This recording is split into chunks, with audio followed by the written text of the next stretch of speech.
السلام علیکم ورحمۃ اللہ وبرکاتہ۔ الحمدللہ، ہمیں آپ حضرات سے امید ہے کہ آپ حضرات نے پہلے پارے کے ان سارے رکوع کو یاد کر لیا ہوگا جو ہم نے آگے پڑھائے تھے۔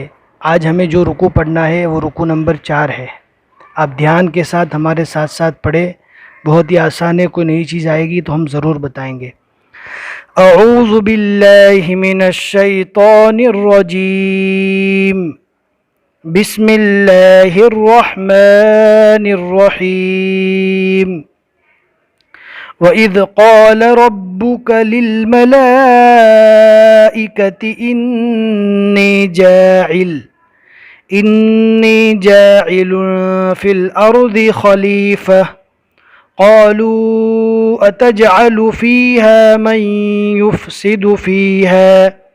من يفسد فيها ويسفك الدماء ونحن نسبح بحمدك ونقدس لك قال إني أعلم ما لا تعلمون وعلم آدم الأسماء كلها ثم عرضهم على الملائكة فقال أنبئوني یہاں پر نون ساکن کے بعد اقلاب کا ایک حرف با آ گیا تو نون کو میم سے بدل کر پڑھنا ہے، اس لیے نون نہیں پڑھا جائے گا، نون کی جگہ میم پڑھا جائے گا۔ فقال انبئونی باسماء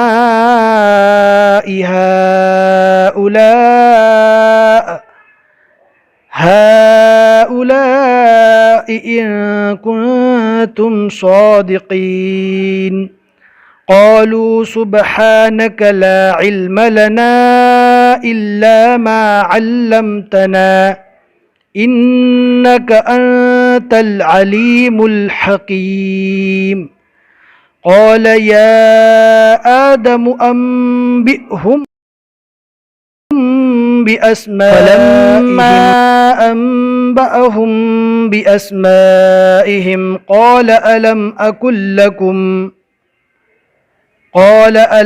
أقل لكم إني أعلم غيب السماوات والأرض وأعلم ما تبدون وما كنتم تكتمون وَإِذْ قُلْنَا لِلْمَلَائِكَةِ اسْجُدُوا لِآدَمَ فَسَجَدُوا إِلَّا إِبْلِيسَ أَبَى وَاسْتَكْبَرَ وَكَانَ مِنَ الْكَافِرِينَ۔ رکنا چاہے رک سکتے ہیں۔ وَقُلْنَا يَا آدَمُ اسْكُنْ أَنْتَ وَزَوْجُكَ الْجَنَّةَ وَكُلَا مِنْهَا رَغَدًا حَيْثُ شِئْتُمَا۔ یہاں پر جزم والی حمزہ آ گئی، پہلے والے حرف سے ملا کر جھٹکا دے کر پڑھنا ہے۔ شئتما ولا تقربا هذه الشجرة فتكونا من الظالمین۔ ذو کو پور پڑھنا ہے، اگر ظالمین پڑھنے جائیں گے تو یہ ذال بن جائے گا، اس لیے ذال اور ذو کے اندر پورا فرق ہونا چاہیے۔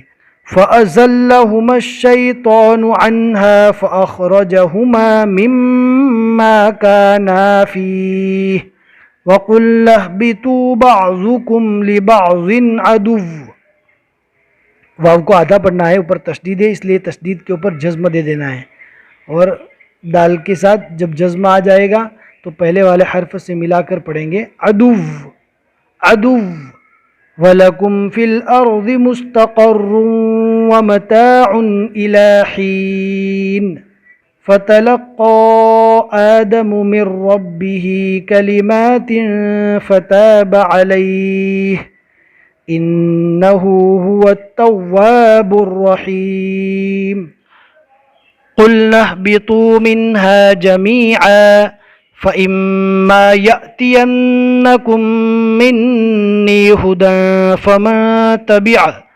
فَمَن تَبِعَ هُدَايَ فَلَا خَوْفٌ عَلَيْهِمْ وَلَا هُمْ يَحْزَنُونَ وَالَّذِينَ كَفَرُوا وَكَذَّبُوا بِآيَاتِنَا أُولَئِكَ أَصْحَابُ النَّارِ هُمْ فِيهَا خَالِدُونَ۔ صدق اللہ العظیم۔ اب حضرات کو معلوم ہوگا کہ جہاں جہاں پر ہم وقف کرتے ہیں اس وقف کی حالت میں کیا پڑھنا ہے، اس قاعدے کو ماشاءاللہ آپ حضرات نے پڑھ لیا ہوگا۔ اور اگر آپ کو معلوم نہیں ہے کہ جہاں پر رکتے ہیں تو رکنے کی حالت میں کیا پڑھا جاتا ہے، تو آپ پلے لسٹ کو چیک کر لیجئے، وہاں پر سب سے اہم اور ضروری یہ ہے کہ آپ پہلے وقف کے قاعدے کو سیکھ لیں کہ رکنے کی حالت میں آخری حرف پر کیا پڑھا جاتا ہے۔ ہمیں امید ہے کہ آپ کو آج کا یہ سبق سمجھ میں آیا ہوگا۔